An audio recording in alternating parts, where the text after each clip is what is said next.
Il s'agit d'une petite vidéo de découverte du logiciel Sacoche, tel qu'il est utilisé au collège et lycée Bellevue d'Alès. Il suffit de vous connecter sur internet et de choisir sur votre navigateur un moteur de recherche et de taper Sacoche Montpellier. De cliquer sur le lien académique. Une fois sur la plateforme d'accueil, il faut choisir dans l'onglet l'établissement, collège ou lycée selon ce qui vous intéresse, prenons le collège. Il y a deux possibilités de s'identifier à la plateforme Sacoche, soit par l'ENT, ce que nous n'allons pas faire ici par la vidéo, ce qui sera éventuellement possible de faire, mais de façon plus simple, nous dirons en externe, en connexion directe sans passer par l'ENT, par un nom d'utilisateur et un mot de passe. Par défaut, le nom d'utilisateur sont les 3 premières lettres du prénom, point les 3 premières du nom de famille, et le mot de passe, la date de naissance. Par exemple, pour que les choses soient claires, le nom d'utilisateur sera donc PPP, 3 premières lettres du prénom, un point et NNN pour les 3 premières lettres du nom de famille, et le mot de passe, la date de naissance, sans les slash, JJMMAAA. Par exemple, intéressons-nous à l'élève Simone Bellevue, qui est né le 1er janvier 2000.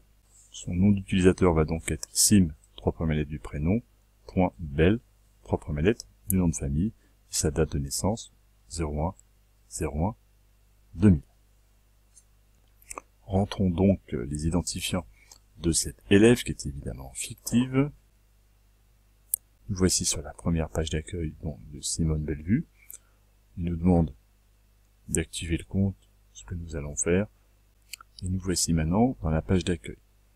Donc un certain nombre de résultats ont été rentrés dans la page d'accueil. On peut voir les résultats récents, les 2 dernières évaluations qui ont été rentrées, le 16 et le 19 septembre. Vous pouvez consulter en cliquant dessus. Et ici, vous avez l'ensemble des résultats les plus faibles de l'élève, avec une indication de point rouge ou de double point rouge. Et par contre, les items les mieux réussis qui sont ici.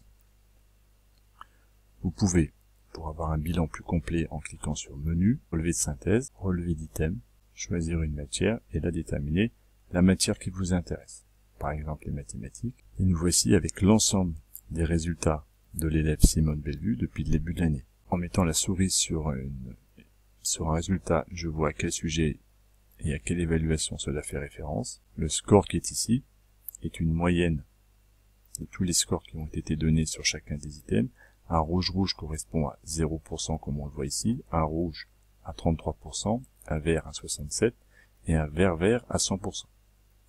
Lorsque différents résultats se cumulent dans le temps, chaque nouveau résultat, chaque nouvelle évaluation a un coefficient double de la précédente.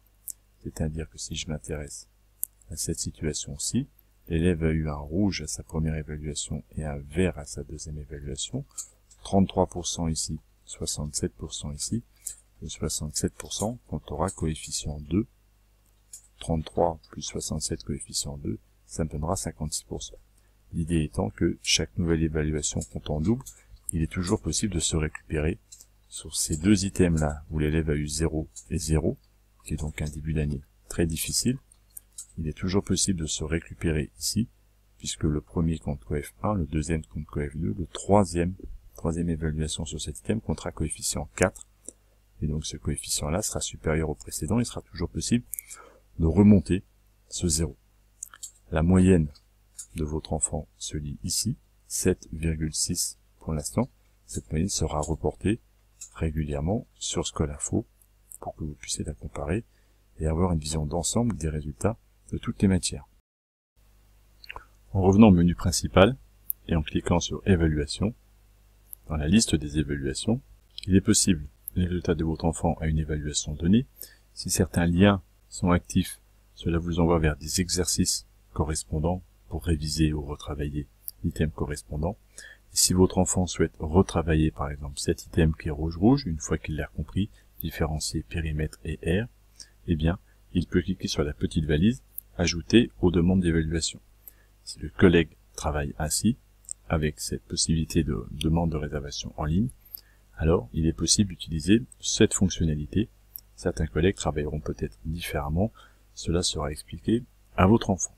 Enfin, pour toute demande pédagogique, à savoir des problèmes sur des résultats, sur des évaluations demandées directement aux collègues concernés, Pour tout problème lié à Sacoche, des problèmes d'identification, de connexion, de dysfonctionnement particulier lié au logiciel, vous pouvez soit vous adresser aux collègues, soit écrire un mail à mattguyon@gmail.com.